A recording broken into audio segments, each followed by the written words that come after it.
Welcome to Yogiram Podcast. Again, we are honored to have in our podcast पवन रावत जी, जो कि एक अनुभवी वकील और मनोवैज्ञानिक काउंसलर है। जैसा कि हम सब जानते हैं, 20 साल से भी अधिक अनुभव के साथ पवन जी ने युवा और 60 वर्ष के अधिक उम्र के लोगों के साथ भी काम किया है। पवन जी का मानना है, आज के बदलते समाज में केवल कानून और व्यवस्था समस्याओं के समाधान के लिए पर्याप्त नहीं। पवन जी का दृष्टिकोण यह है कि नई समस्याओं के लिए नई समाधान की आवश्यकता होती है। रिश्तों में उत्पन्न समस्याओं की जड़ को समझना आवश्यक है ताकि सही समाधान पाया जा सके। पवन सर की पहल ई दिशा पारिवारिक समस्याओं का मनोवैज्ञानिक दृष्टिकोण से समाधान खोजने का प्रयास है।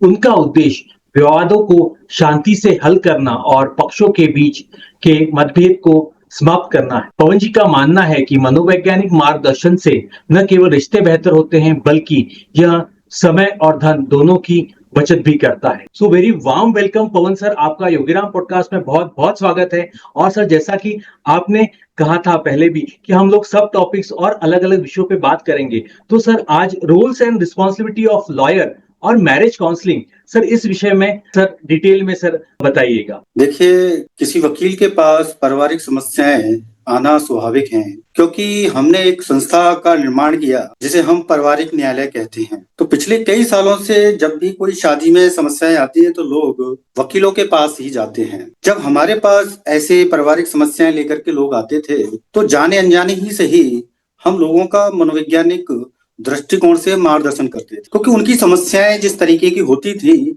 उसमें कहीं पर भी तलाक के आधार नजर नहीं आते थे। हमारा जो पारिवारिक न्यायालय और पारिवारिक कानून है उसमें जो आधार बताए गए हैं वो इतने गंभीर हैं कि वैसी ही स्थिति में कोई तलाक के लिए अर्जी दे सकता है।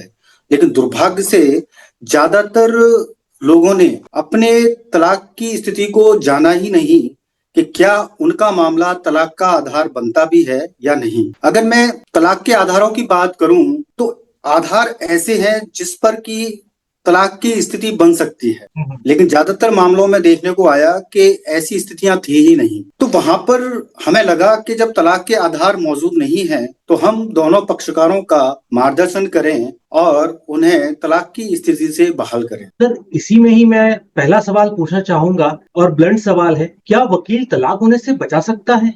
और जो आपने कारण आप आगे बताने वाले हैं, क्या क्या वो कारण हैं और कैसे इसमें कैसे और आगे चीजें हो सकती हैं, कैसे तलाक से बचा जा सकता है, या कैसे एक वकील की क्या अहम भूमिका है, सिर्फ केस लड़ना नहीं बल्कि इसको रोकना, और वो भी दोनों जो पार्टियां हैं, जो दोनों जो व्यक्तित्व है उनको समझाना।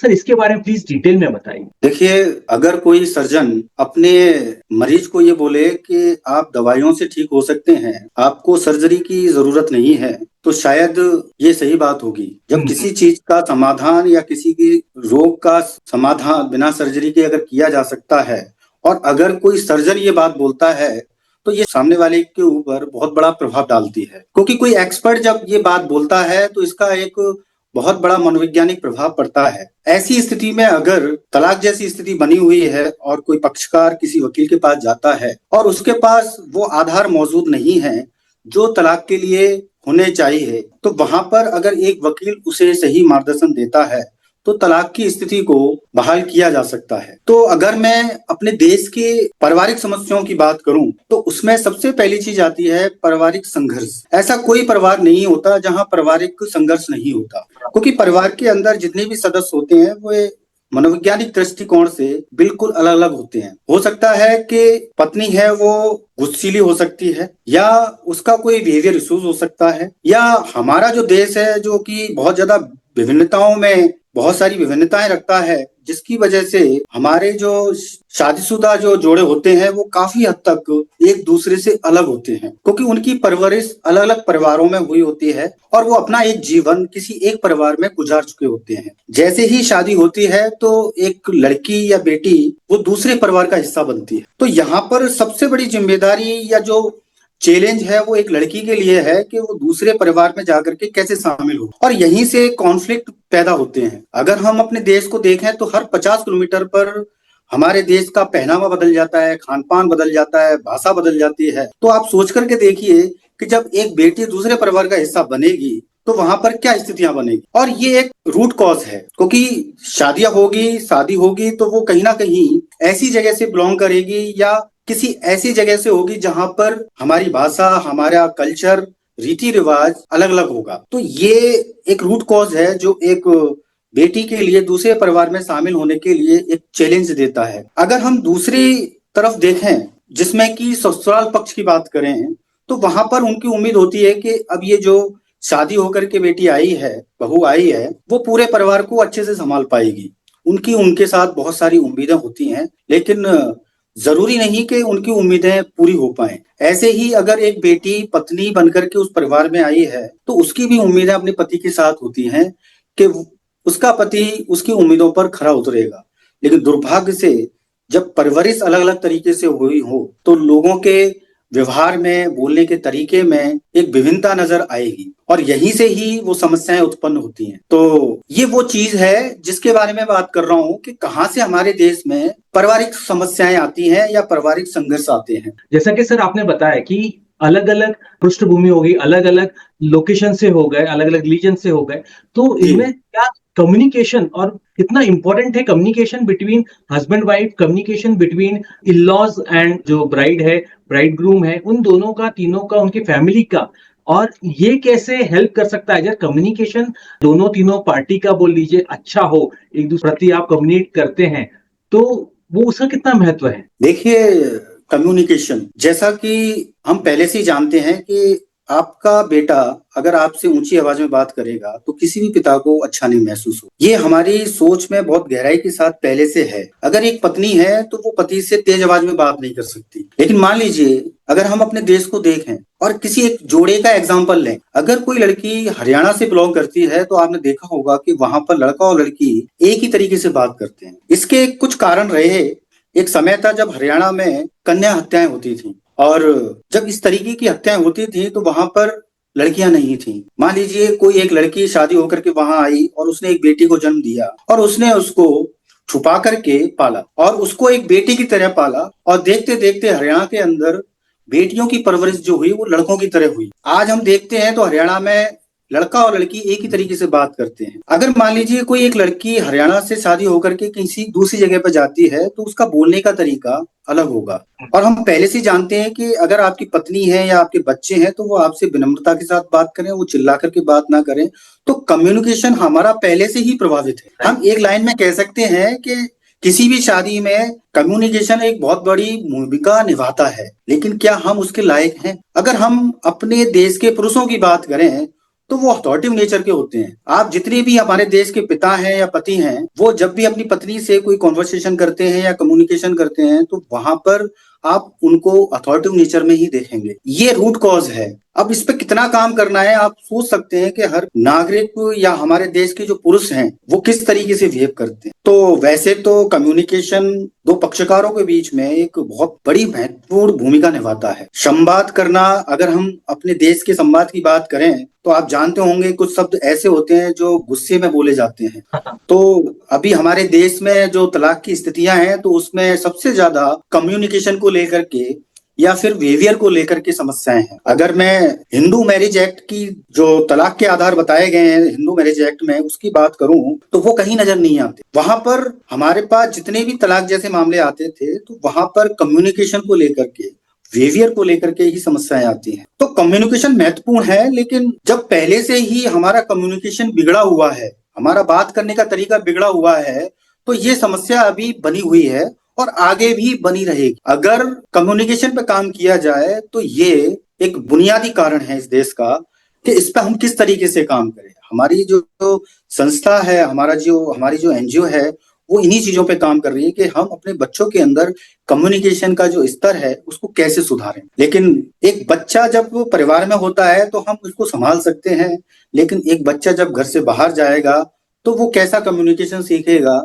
ये सबके सामने है। आज भी हमारे देश में एक पिता अपने बेटे के सामने अभद्र भाषा का प्रयोग करता है और उसी का ही ये परिणाम होता है कि वो बड़ा होकर के उसी भाषा का प्रयोग अपनी पत्नी के साथ करता है और वो एक तलाक का कारण बनता है। जहां पर कि आज ज्यादातर महिलाएं ये बोलती हैं कि हमें सम्मान नहीं मिलता, हमें प्रेम नहीं मिलता, उसका सबसे बड़ा कारण यही है कि हमारा कम्युनिकेशन पहले से ही बिगड़ा हुआ है। ऐसा नहीं है कि उनके पति उन्हें प्रेम नहीं करते, आदर नहीं देते, ये बिल्कुल गलत है। हम बिहेवियर से सामने वाले को जांचने की कोशिश करते हैं और हमारा बिहेवियर यानी कि हमारे इंडियन हस्बैंड जो हैं उनका बिहेवियर, उनका कम्युनिकेशन पहले से ही बिगड़ा हुआ है। और अगर कोई मेंटल हेल्थ इश्यूज है तो ये और भी ज्यादा बिगड़ा हुआ दिखाई देगा। अगर मैं किसी गुस्सीले इंसान की बात करूं तो वो गुस्से में ऐसे शब्दों का प्रयोग करता है जो किसी महिला के लिए अनादर करने वाला ही होगा। हालांकि जब हम काउंसलिंग सेशन में होते हैं तो वहां पर ये बताया जाता है कि ज्यादातर हस्बैंड कभी गुस्से में कुछ बोलते हैं तो सुबह वो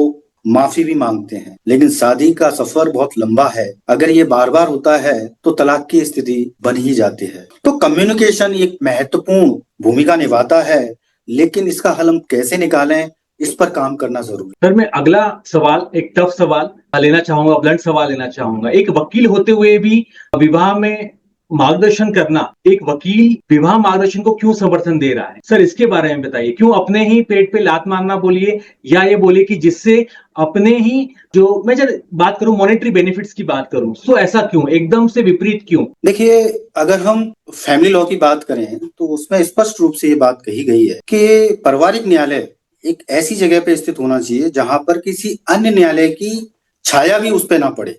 इसको समझना बहुत जरूरी है।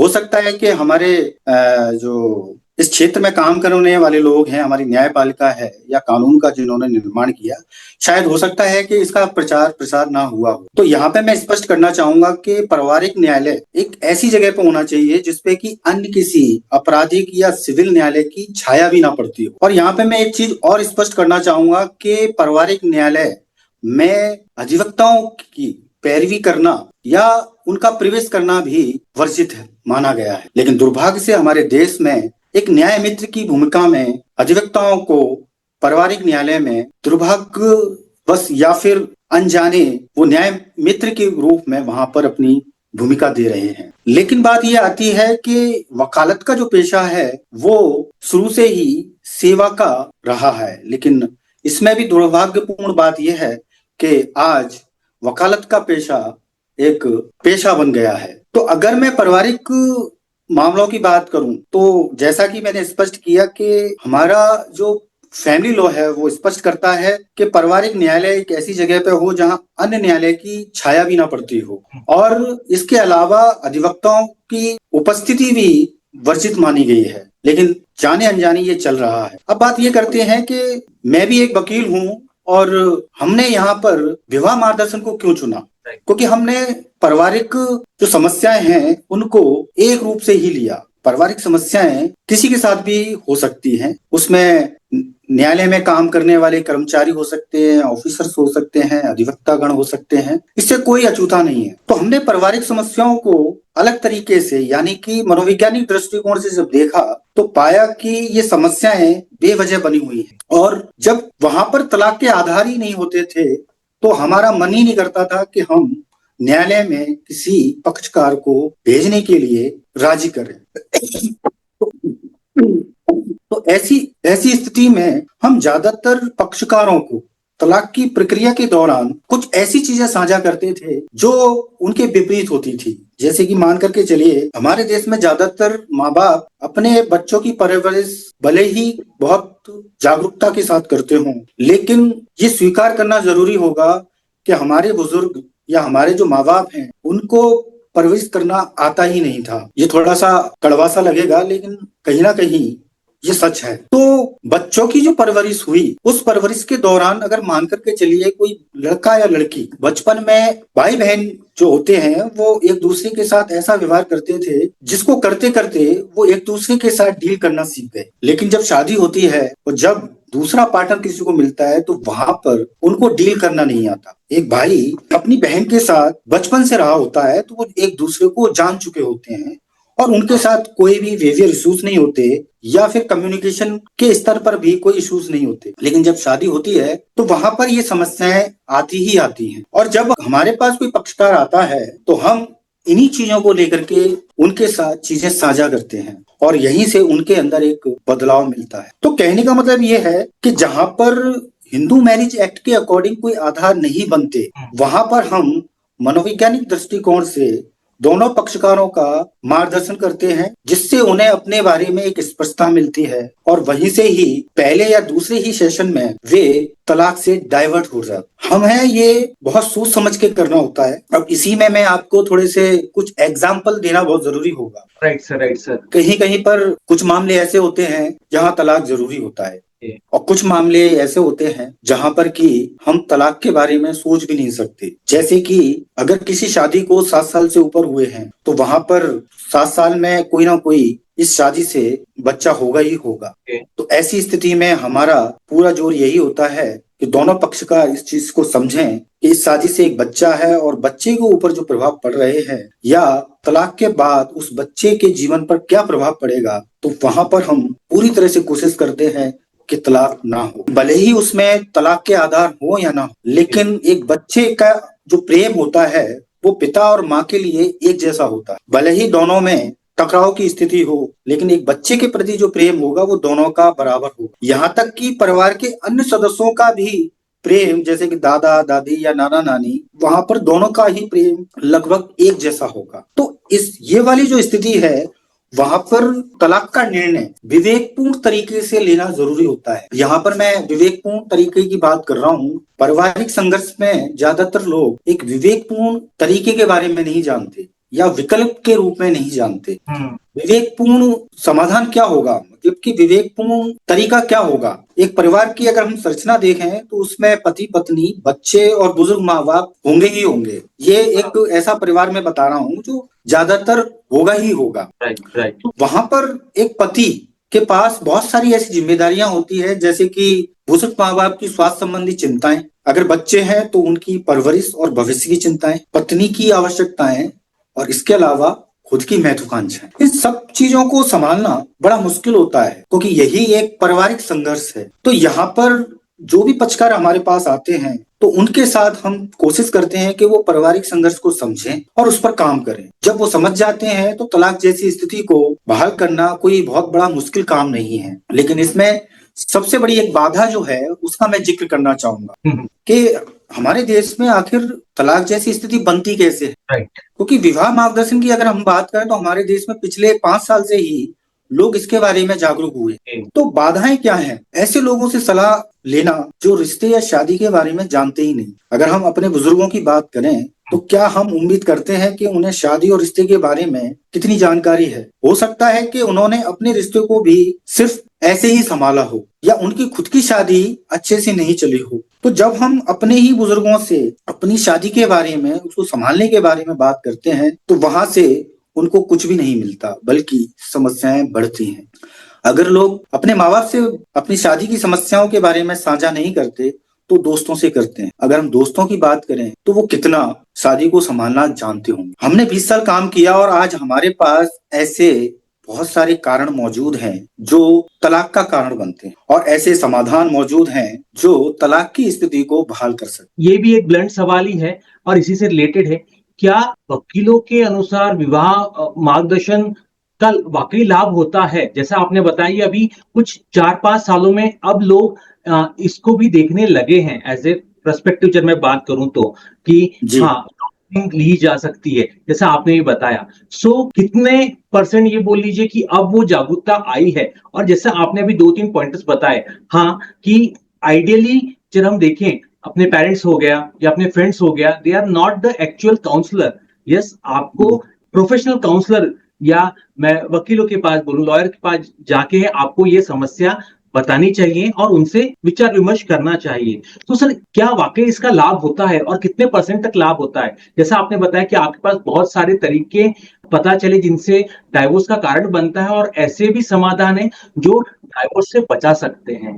तो सर, इसके बारे में थोड़ा सा ब्रीफ प्लीज बताइए। देखिए, पहली चीज तो ये है कि हमारे देश में मैरिज काउंसलर मौजूद नहीं है। ये मेरी ही बात है और ये 80% तक सच हो सकती है। हमारे देश में जब शादी में कोई समस्या आती है तो संत महात्मा भी हमारे यहाँ हैं, हम उनके पास भी जाते हैं। एस्ट्रोलर्स हैं, उनके पास जाते हैं और मनोवैज्ञानिक की बात करें तो हमारे देश में कोई भी शादी की समस्या के लिए समाधान के लिए मनोवैज्ञानिक के पास नहीं जाते थे। हाँ, मनोचिकित्सक के पास जाते थे, लेकिन वहां पर भी समाधान नहीं होता था। वहां पर मेडिसिन होती थी। अगर किसी एक पक्षकार में गुस्सीला व्यवहार है तो वो मेडिसिन देता था।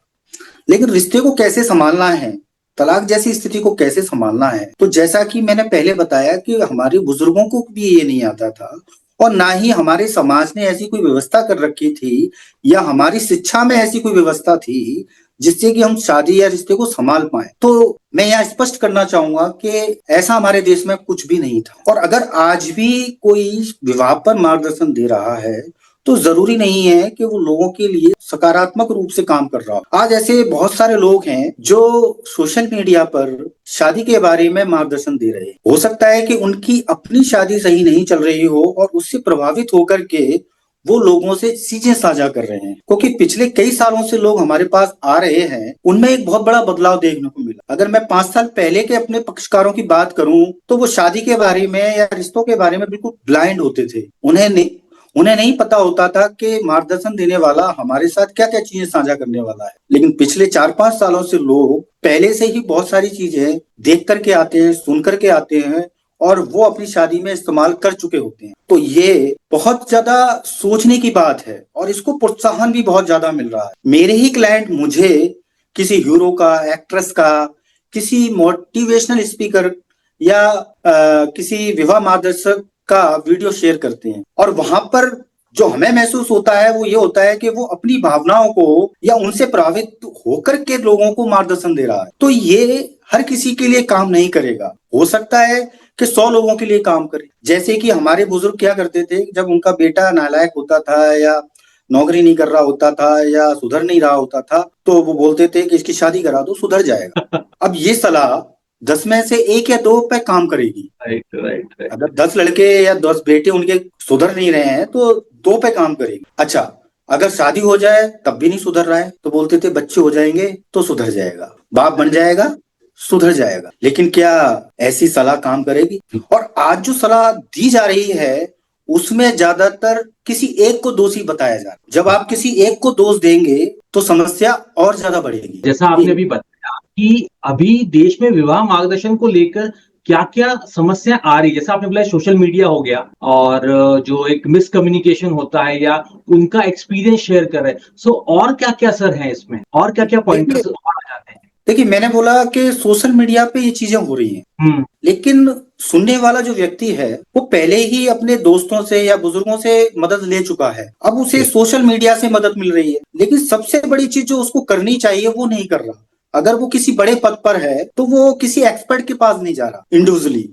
अगर कोई विधायक है, अगर कोई एमएलए है, कोई बड़े पद पर है, जज है या फिर कोई अन्य है, तो वो अपनी पारिवारिक समस्या के लिए किसी एक्सपर्ट्स के पास नहीं जा रहा है इंडिविजुअली। वो सिर्फ बाहर से मिलने वाली सलाह को इस्तेमाल कर रहा है। मैं ये नहीं कह रहा कि ये जानबूझ करके हो रहा है, ये जाने अनजाने हो रहा है। क्योंकि कोई भी बड़े पद पर है तो वो अपनी पारिवारिक समस्याओं को किसी से साझा नहीं करता। ये एक टैबू है। अगर मैं 5 साल पुरानी बात करूं तो किसी उच्च पद पर अगर कोई व्यक्ति बैठा है और वो हमारे पास आता था तो पहले एक कॉन्फिडेंशियल एग्रीमेंट साइन होता था जिससे कि पारिवारिक समस्याएं कहीं लीक ना हो। तो ये आज भी मौजूद है। अगर मान लीजिए आज लोग जागरूक भी हो रहे हैं तो इसमें महिलाएं सबसे आगे हैं। वो मैरिज काउंसलर के साथ शामिल होकर के प्रॉपर वे में सेशंस लेते हैं, लेकिन वहीं पर इंडियन हस्बैंड पूरी तरह से शामिल नहीं हो पाता। ये एक बहुत बड़ा कारण है। तो मैं वापस से आऊंगा कि लोग जो सलाह मशवरा लोगों सोशल मीडिया से या इधर उधर से चीजों को ले रहे हैं, समस्या वही बनी हुई है, बल्कि समस्याएं बढ़ रही हैं। तो मैं फिर से वहीं आऊंगा कि हमारे देश में मैरिज काउंसलिंग की अगर बात करें या मैरिज काउंसलर की बात करें तो बहुत कमी है, क्योंकि लोगों को इस पे काम करने का मौका नहीं मिला। क्योंकि हमारे यहाँ जब भी शादी की में समस्या आती है तो लोग वकील के पास जाते हैं, और ये पहले से ही मैं आपको बता चुका हूँ कि अगर कोई प्रोफेशनली किसी चीज को करेगा, चाहे वो डॉक्टर हो, अगर डॉक्टर बिना दवाइयों के काम करेगा तो वो कहाँ से अपना पेट पालेगा। तो ये एक कॉन्ट्राडिक्शन है। लेकिन हमारा जो पारिवारिक या हमारा जो फैमिली लॉ है वो स्पष्ट रूप से इन चीजों को अलग करता है, लेकिन दुर्भाग्य से ये लोगों के सामने नहीं आया। ये कारण है। Sir, moving to next question, क्या एक वकील तलाक जैसी स्थिति को पूर्ण स्थापित कर सकता है, पूरे तरह रिस्टोर हो सकती है? जी हाँ, अगर मैं अपने 20 साल की बात करूं, हमारा जो तलाक की स्थिति को बहाल करने का जो रेशो रहा है वो 99% रहा है। Great great. जहां हिंदू मैरिज एक्ट के हिसाब से जो आधार हैं, जिसमें पहला आधार है पति या पत्नी द्वारा किसी अन्य व्यक्ति के साथ संभोग करना, एक्स्ट्रा मैरिटल अफेयर्स, ये एक बहुत बड़ा कारण है जिसमें कि किसी पति ने कभी भी अपनी पत्नी को इस चीज को कभी एक्सेप्ट नहीं किया। अगर मैं इंडियन हस्बैंड की बात करूं तो गहरी सोच है ये कि उसकी पत्नी उसके लिए लॉयल हो, तो ऐसी स्थिति में तलाक होते ही होते हैं। तो पिछले 24 साल की बात करूं तो पिछले 4 साल में मेरे पास 4 ऐसे पति आए जिन्होंने अपनी पत्नी को एक्सेप्ट किया, जिसमें तलाक नहीं हुआ। लेकिन 99% ऐसी स्थिति में तलाक होते ही होते हैं। हम इस टॉपिक पे एक पूरा 1 घंटे बात कर सकते हैं क्योंकि ये एक बहुत बड़ा कारण है। यहीं पे मैं अगर पत्नियों की बात करूं तो पत्नियों ने अपने पति को ऐसी स्थिति में एक्सेप्ट किया और अपनी शादी को बनाए रखा। तो तलाक के जो आधार हैं, जो हिंदू मैरिज एक्ट के अकॉर्डिंग है, तो वहां पर तलाक होंगे ही होंगे। दूसरी चीज और मैं इसमें एक आधार बताऊं, जैसे कि पति या पत्नी का संभोग करने से मना करना या पति का नपुंसक होना, ये एक बहुत बड़ा आधार है। लेकिन दुर्भाग्य से हमारे देश में भले ही ये तलाक का आधार है, लेकिन आधार कुछ और होते हैं। अगर मैं शादी की विवाह की बात करूं तो हमारे देश में इसे एक संस्कार माना गया है, और अगर हम इसके जो लाभ हैं या फिर विवाह एक क्यों जरूरी है, हम जरूरतों की बात करें तो सबसे पहली चीज होती है हमारी जरूरतें। अगर हमारी जरूरतें प्रभावित हो रही हैं, क्योंकि विवाह एक व्यवस्थित समाधान है, अपनी जरूरतों को व्यवस्थित तरीके से पूरा करना। अगर ये अव्यवस्थित तरीके से या असामाजिक तरीके से पूरी की जाती हैं तो ये तलाक का आधार बनती ही बनती है। तो जहां पर तलाक होने के जो आधार हैं तो वहां तो तलाक की स्थिति बनती भी है और तलाक होते भी हैं। लेकिन जब एक वकील को ये कहा जाए कि वो तलाक की स्थिति को कैसे बहाल करेगा, तो वहां पर ऐसे कारण मौजूद होने चाहिए जिससे कि तलाक की स्थिति को बहाल किया जाए। अगर तलाक के आधार हमारे लॉ के अकॉर्डिंग है तो तलाक की स्थिति को बहाल करना बड़ा मुश्किल होता है। तो अगर मान करके चलिए तलाक की स्थिति हमारे देश में अगर इस तरीके से, जैसा कि मैं अभी कोई एग्जांपल दूं कि पति पत्नी के बीच टकराव की स्थिति, एक पक्षकार दूसरे पक्षकार का तिरस्कार कर रहा है या उन दोनों के बीच में किसी चीज को लेकर के सहमति या असहमति है या पसंद या नापसंद को लेकर के इश्यूज हैं, तो इनको विवाह मार्गदर्शन द्वारा रिजॉल्व किया जा सकता है। और पिछले 20 सालों में हमने ऐसी स्थितियों को या तलाक की स्थितियों को बहाल किया। अगर इनको पूरी तरह से जानना है तो हम इस पर अलग से बात कर सकते हैं। और जैसा आपने अभी बताया कि अलग अलग कारण होते हैं, अलग अलग स्थितियां होती हैं, तो और क्या क्या पुनर्स्थापित करने के लिए और क्या क्या चीजें रहती हैं, क्या क्या स्टेप्स आप लेते हैं, सर इसके बारे में थोड़ा सा बताइए। देखिए, किसी विवाह की पुनर्स्थापना हिंदू मैरिज एक्ट में प्रावधान दिया हुआ है कि वो अपनी विवाह की पुनः स्थापना के लिए न्यायालय में भी आवेदन दे सकते हैं। लेकिन दुर्भाग्य से जब आप अपने विवाह की पुनः स्थापना की बात करते हैं तो ऐसा विचार हमारे देश में आता ही नहीं, क्योंकि तलाक जैसी स्थिति तक पहुंचते पहुंचते दोनों ही पक्षकार इस बारे में अवेयर नहीं होते। और इसका सबसे बड़ा कारण यह है कि जब रिश्ते में या शादी में जब कोई समस्या आती है और अगर तलाक जैसा स्थिति बन जाती है तो वहां पर उनके साथ मेंटल हेल्थ इश्यूज पहले से ही बन जाते, और ऐसी स्थिति में वे ऐसा सोच भी नहीं पाते। इसीलिए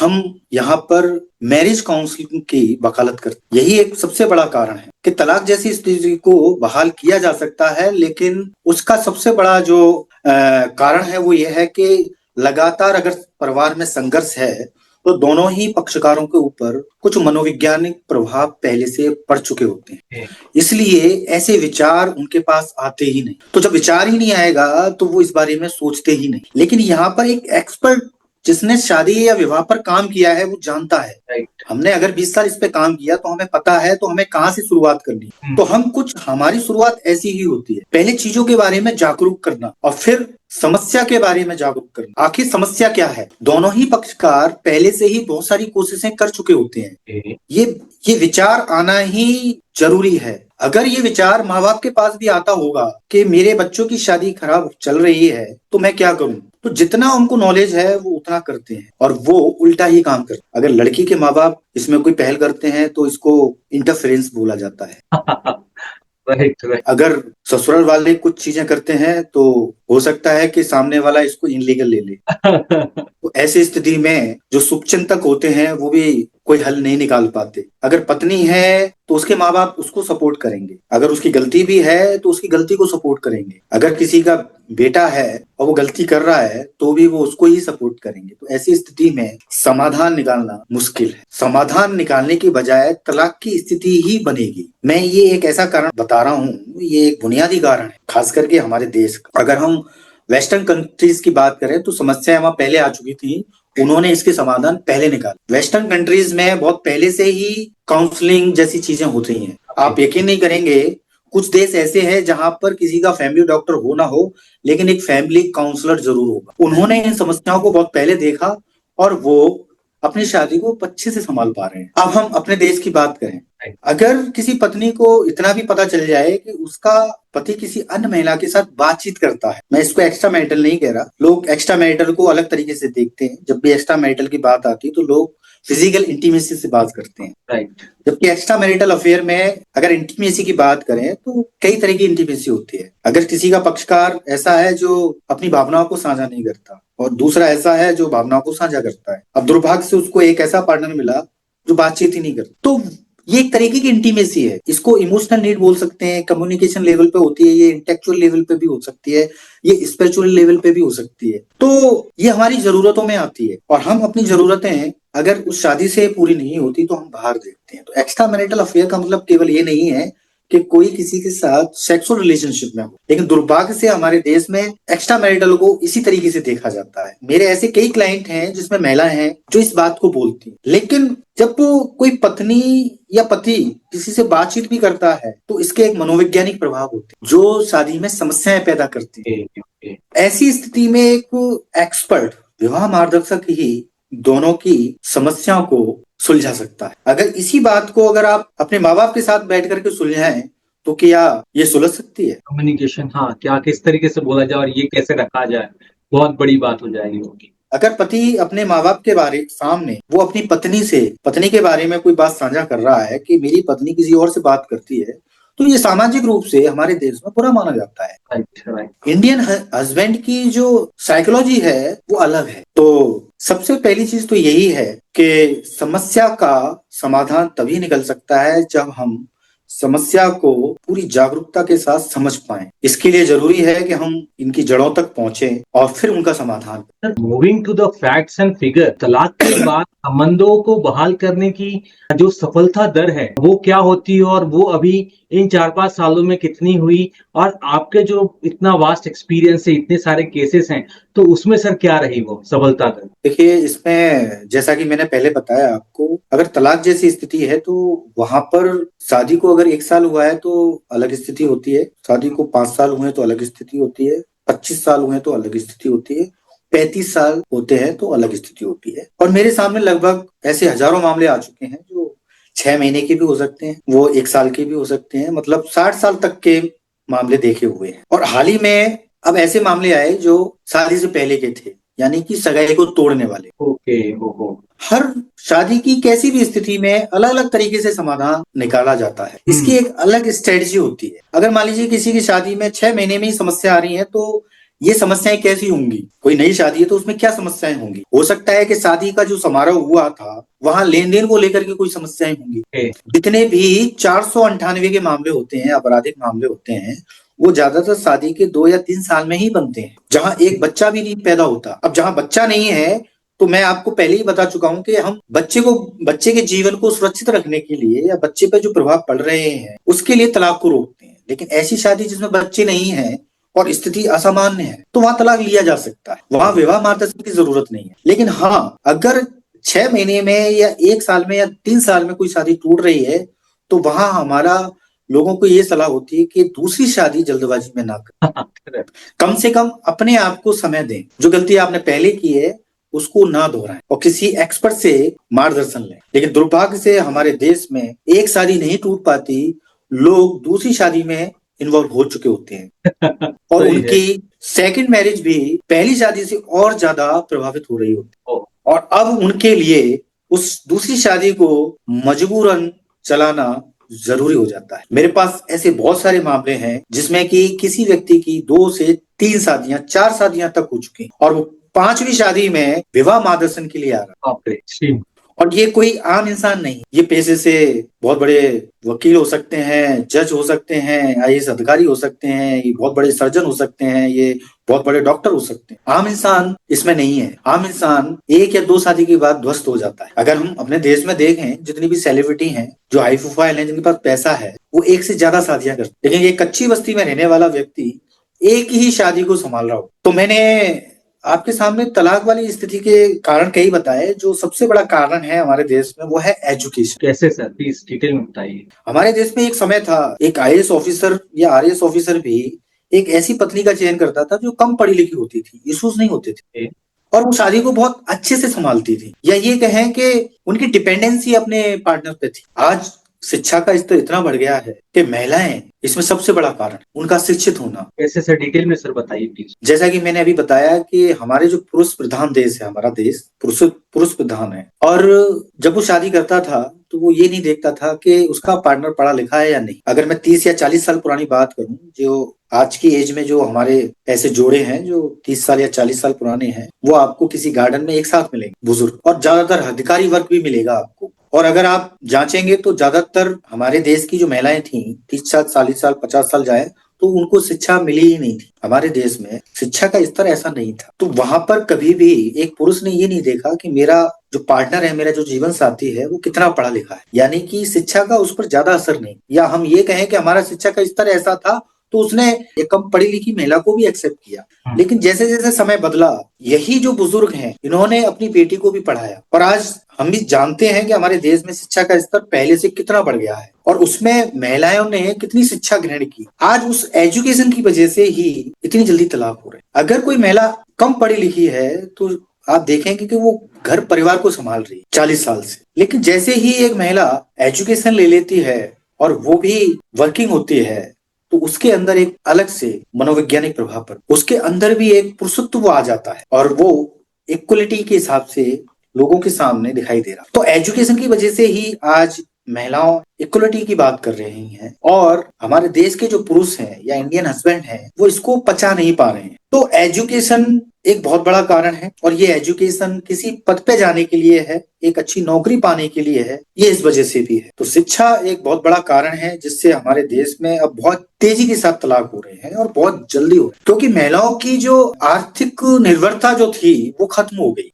ये एक बहुत बड़ा कारण हुआ करता था जो महिलाओं को उस परिवार में बने रहने के लिए काफी था। अगर आज एक महिला आर्थिक रूप से खुद पर निर्भर है तो वो कभी भी निर्णय ले सकती है और आज हमारे बुजुर्ग माँ बाप भी सपोर्ट कर रहे हैं। तो ये एक बहुत बड़ा कारण है शिक्षा, जिस पर हम पूरे डिटेल में फिर कभी बात कर सकते हैं। Sir, moving to the next question, a big one and the last one of this podcast, विवाह समस्याएं और फैमिली लॉ का उपयोग, या मैं ये कहूं कि आजकल बहुत बार ऐसा देखा जाता है कि मिसयूज भी बहुत होता है फैमिली लॉ का। सो सर, इसके बारे में सर डिटेल में बताइए, क्या क्या फैमिली लॉ है और कैसे इसका यूज मिसयूज हो रहा है, क्या मिसकॉन्सेप्शंस हैं इसके बारे में जो कपल्स हैं उन दोनों को, या ये बोलें कि क्या वो चेंजेस हैं जो फैमिली लॉ के जरिए हम मैरिज को बचा सकते हैं। ये प्रश्न बहुत अच्छा है और ये लोगों को समझना होगा कि हमने अपने देश के कानून का इस्तेमाल किस तरीके से किया। अगर मैं हिंदू मैरिज एक्ट की बात करूं तो उसमें ऐसे कई प्रोविजन हैं जो एक शादी को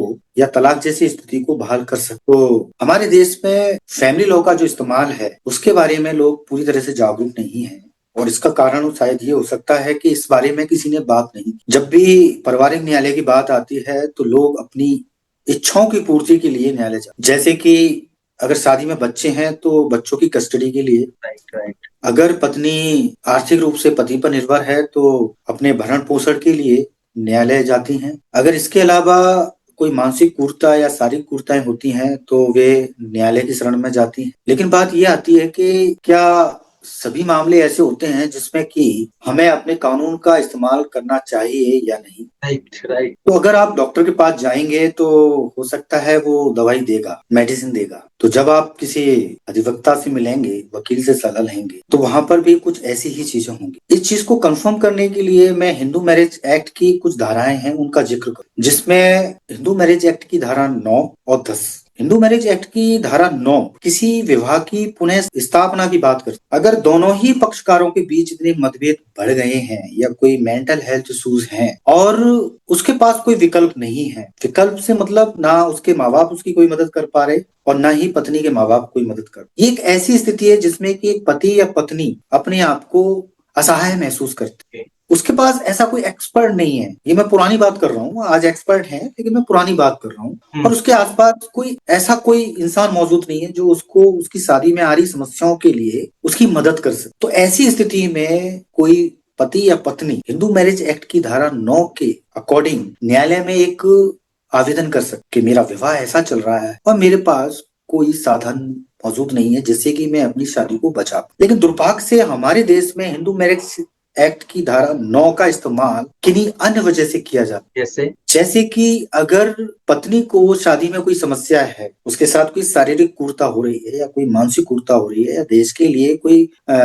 ताने दिए जा रहे हैं, तो ऐसी स्थिति में जो वो किसी अधिवक्ता से मिलती है और वो उसके अपने पति के खिलाफ कोई आपराधिक मामला दर्ज करती है, तो ऐसी स्थिति में ज्यादातर हस्बैंड की तरफ से हिंदू मैरिज एक्ट की धारा 9 का इस्तेमाल किया जाता है अपने डिफेंस के लिए, अपने बचाव के लिए। लेकिन ये ऐसी स्थिति में किया जाता है जो स्थिति ऐसी होती है जो फिर तलाक की स्थिति बहाल नहीं हो सकती। अगर पत्नी न्यायालय में जाती है या थाने में जाती है तो ये स्थिति उस शादी को तोड़ ही देती है। ये एक ऐसी स्थिति है और ऐसी स्थिति में एक हस्बैंड को ज्यादातर ये सलाह दी जाती है कि वो सेक्शन 9 का इस्तेमाल करे। इसके अलावा अब मैं सेक्शन 10 की बात करूं, जुडिशियल सेपरेशन। अगर मान लीजिए दोनों पक्षकारों के बीच स्थिति ऐसी है कि रहना मुश्किल है और वो तलाक नहीं चाहते, क्योंकि हमारे देश में ज्यादातर जब पारिवारिक न्यायालय की बात आती है तो मेंटेनेंस, चाइल्ड कस्टडी और तलाक। लेकिन सेक्शन 10 ये कह रहा है कि अगर कोई स्थिति ऐसी है आप दोनों के बीच में कि रहना मुश्किल हो रहा है, क्योंकि अलग रहने की सलाह कौन देगा, ना उसके माँ बाप ना उसके माँ बाप।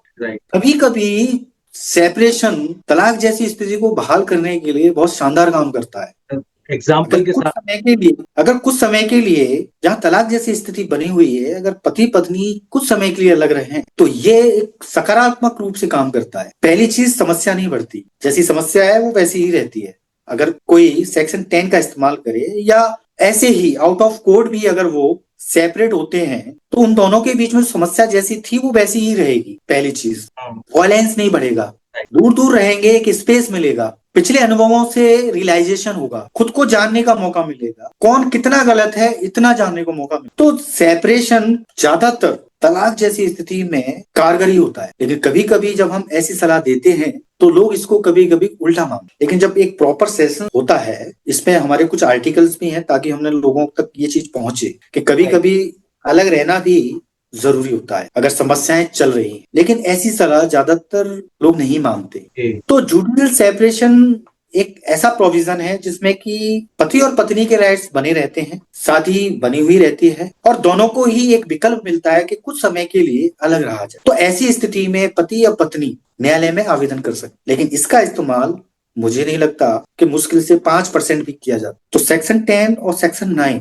ये दोनों ही ऐसी धाराएं हैं जो एक शादी को बचा सकती हैं। इसके अलावा अगर कोई सेपरेशन में रहता है तो पारिवारिक उपचार के लिए थेरेपी भी ली जा सकती है। जैसा कि सुप्रीम कोर्ट ने ये पहले से ही सुनिश्चित कर रखा है कि अगर कोई शादी में समस्या आ रही है और तलाक का आवेदन किया गया है तो उनको 6 महीने का एक समय दिया जाए और उस समय में जो फैमिली काउंसलर हैं वो इनकी मदद करेंगे। अब जैसा कि मैंने आपको बताया कि हमारे देश में मैरिज काउंसलर है ही नहीं। शायद 2015 में हम लोगों ने कोशिश की और पारिवारिक न्यायालय में फैमिली काउंसलर की नियुक्ति हुई। फैमिली काउंसलर के लिए जरूरी है कि जो फैमिली काउंसलर है उसके लिए जरूरी है कि वो साइकोलॉजी का स्टूडेंट हो या सोशियोलॉजी का स्टूडेंट हो या वो सोशल वर्कर हो या फिर वो लॉयर हो। लेकिन दुर्भाग्य से हमारे न्यायालय में जो काउंसलर हैं वो ज्यादातर सोशल वर्कर है, उनके पास कोई भी ऐसी शिक्षा नहीं है। अगर आप जांच करेंगे तो पारिवारिक न्यायालय से अगर ये पूछा जाए कि फैमिली काउंसलर ने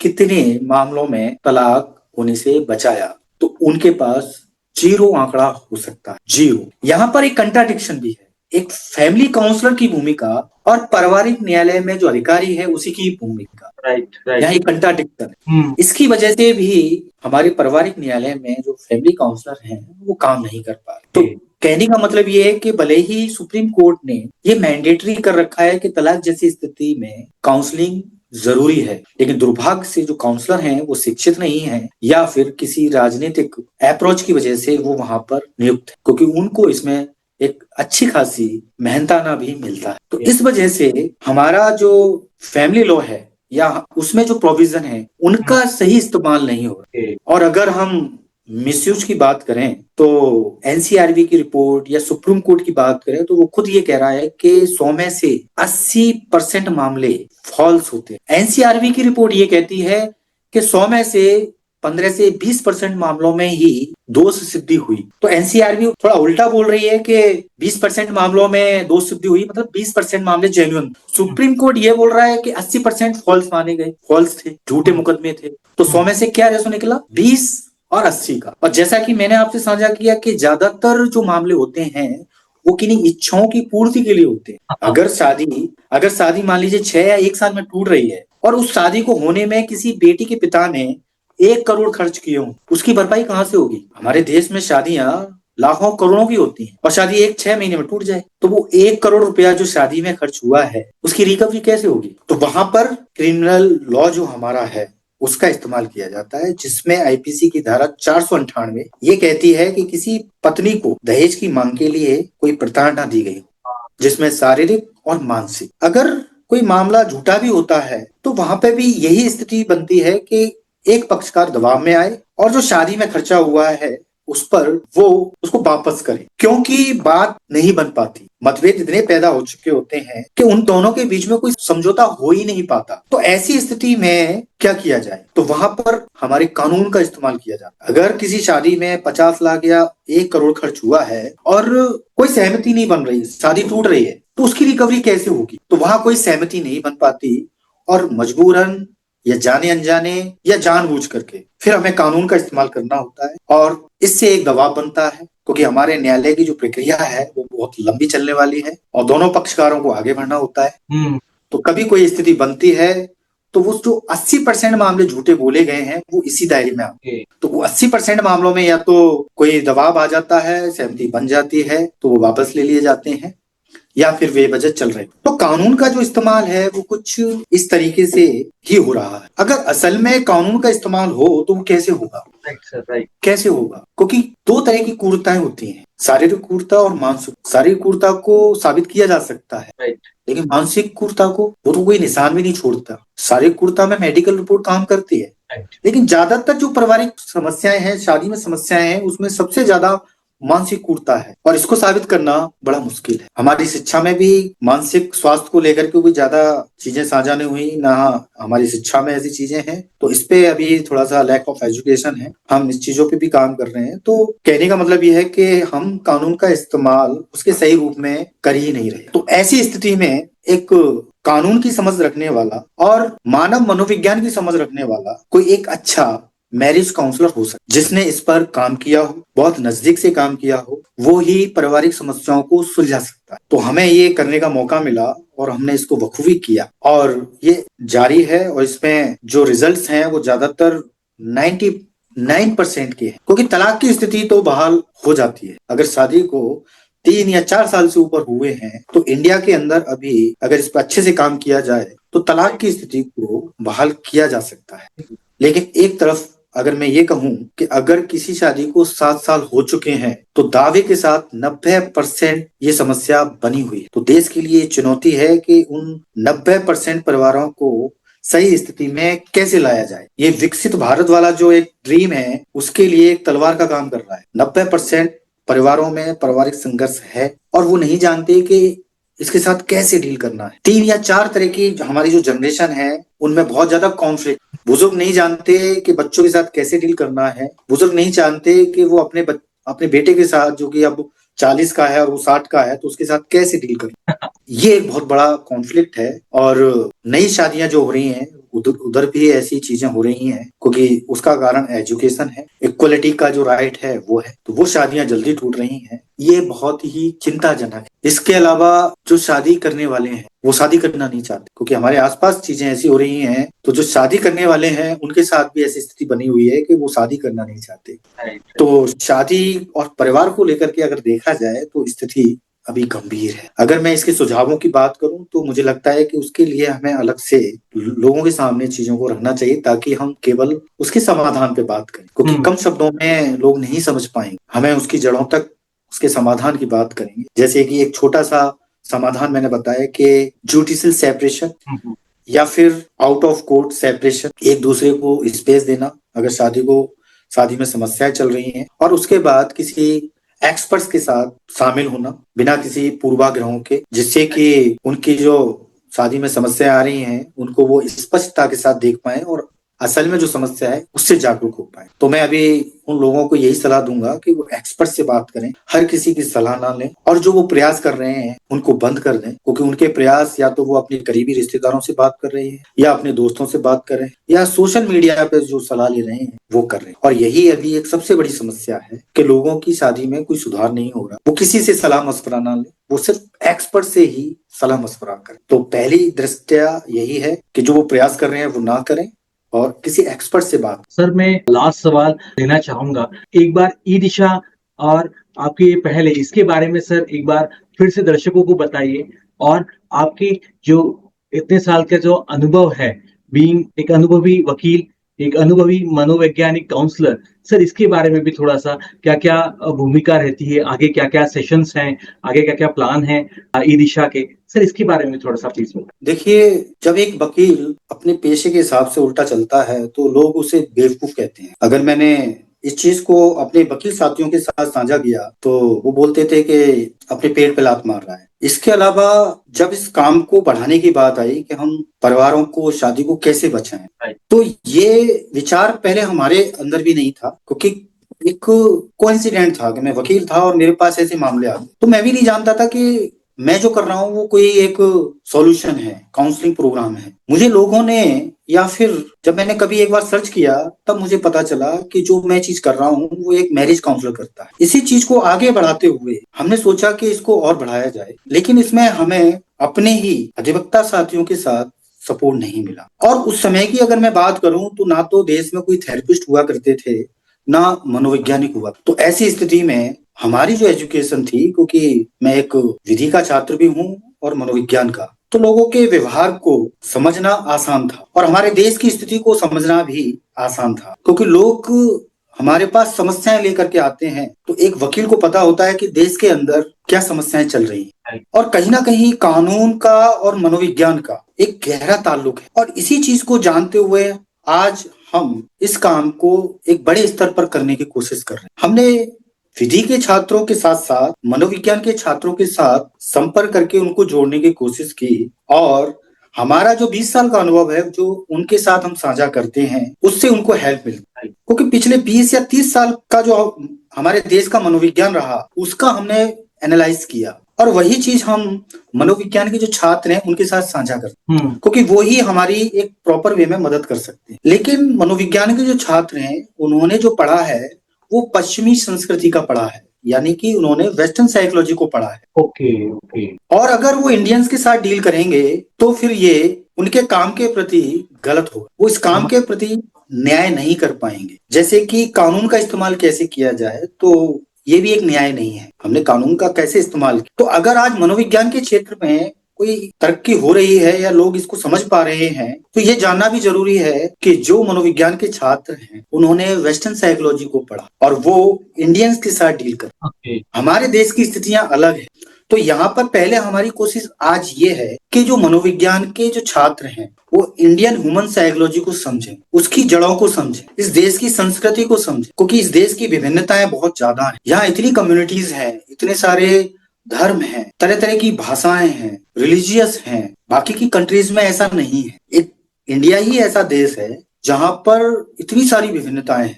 अगर कोई मनोविज्ञान का छात्र है तो वो भी किसी एक परिवेश में पला बड़ा हो, वो अवगत नहीं होगा। और पिछला 5 साल का जो अनुभव रहा, उसमें जब हमने पुराने जो मनोवैज्ञानिक हैं उनसे भी संपर्क किया, जिनकी एज आज लगभग 60 साल की भी हो सकती है, 40 साल की भी हो सकती है, तो उसमें ज्यादातर महिलाएं थी। जब उनसे हमने संपर्क किया तो वो अपने परिवार को संभाल, उन्होंने मनोविज्ञान में पीएचडी भी कर रखी थी, लेकिन जब हमने उनसे मैरिज काउंसलिंग के लिए बात की तो उनके पास कोई अनुभव नहीं था। और होगा भी कैसे, क्योंकि मनोविज्ञान साइकोलॉजी सब्जेक्ट का हमने कोई खास इस्तेमाल किया ही नहीं। तो हमारे सामने ये सबसे बड़ी चुनौती अभी भी बनी हुई है कि हमारे साथ कौन जुड़े, और अगर जुड़ता भी है तो पहला आता है सबसे बड़ा टास्क कि उनको शिक्षित करना कि शादी को कैसे संभाला जाता है, रिश्ते को कैसे संभाला जाता है। इसीलिए फिर हमने एक संस्था का निर्माण किया, ई दिशा फाउंडेशन संस्था, जिसके सारे उद्देश्य परिवार और शादी को लेकर के। इसमें हमने मनोविज्ञान को शामिल किया।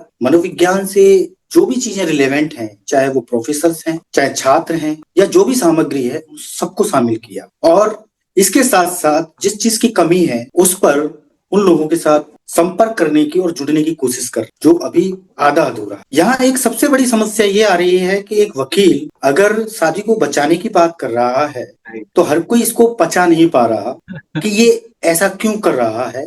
तो इसके बारे में मैं पहले ही आपसे डिस्कस कर चुका। तो इसलिए फिर हमने एक संस्था का निर्माण किया जिसमें भगवत गीता को आधार बनाया। अगर मैं हमारे किसी पहले काउंसलर की बात करूं या मोटिवेशनल स्पीकर की बात करूं तो वो श्री कृष्ण थे। उनके पास 16 कलाएं थी, जिसमें शादी, रिश्ते, रणनीतियां, जिसमें कि वो बहुत माहिर थे। तो हमारा जो आधार है काउंसलिंग का वो श्रीमद् भगवत गीता है, और उसको आधार बना करके हम मनोविज्ञान के छात्र या विधि के छात्र जो हैं उनके साथ विचार साझा कर रहे हैं और उनको इस तरफ लाने की कोशिश कर रहे हैं, क्योंकि ये एक बहुत मुश्किल भरा काम। तो हमारी संस्था या हमारे द्वारा कुछ ऐसे कार्यक्रम सुनियोजित किए गए हैं जिसमें बच्चों की परवरिश, क्योंकि अगर बच्चों की परवरिश सही होगी तो हमारा फ्यूचर, हमारे जो भविष्य की शादियां होंगी वो सही होंगी। उसके बाद आता है फैमिली कॉन्फ्लिक्ट रिसोल्यूशन, पारिवारिक संघर्ष समाधान, और इसके साथ जुड़ा हुआ है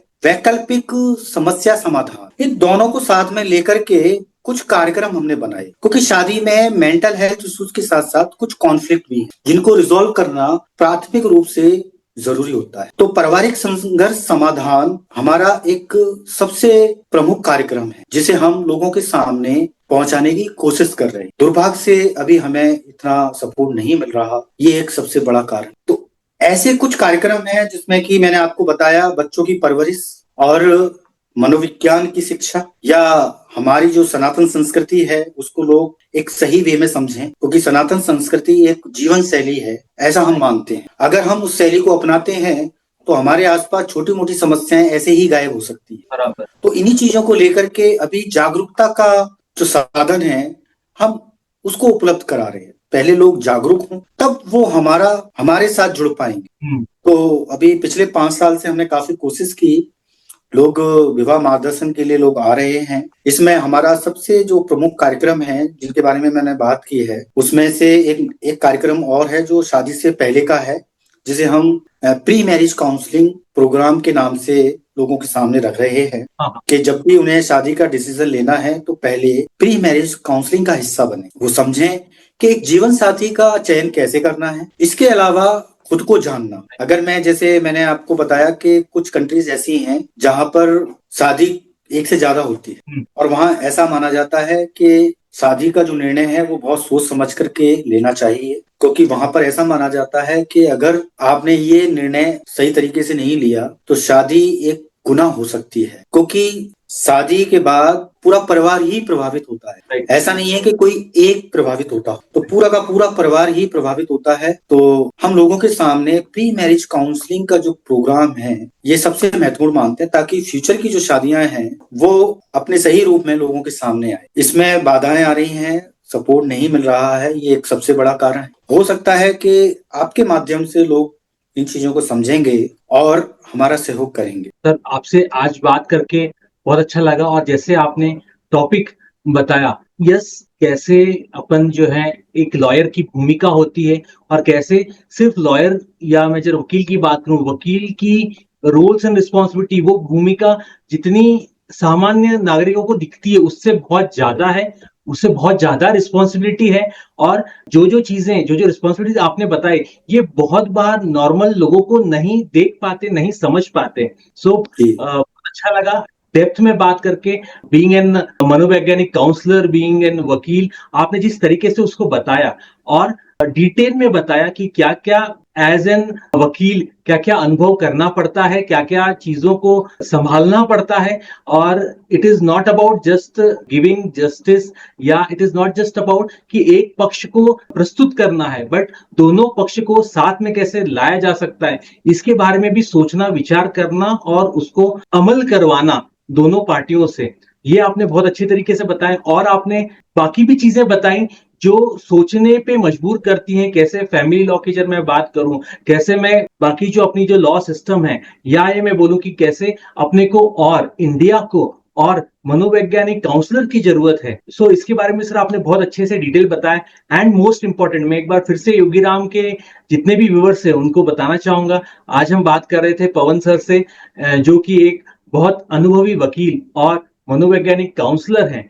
सो आप इनसे जुड़ सकते हैं, इनसे सलाह मशवरा ले सकते हैं, इनसे गाइडेंस ले सकते हैं। इनके अलग अलग प्रोग्राम हैं जो कि सॉल्यूशन बताते हैं, जो कि आपको एक्चुअल क्या तरीके से, किस तरीके से एक मैरिज की जब मैं बात करूं, पहले और बाद में दोनों के लिए आपको वो मनोवैज्ञानिक सॉल्यूशन बताते हैं, तरीके बताते हैं, जो कि बहुत ज्यादा फायदेमंद है।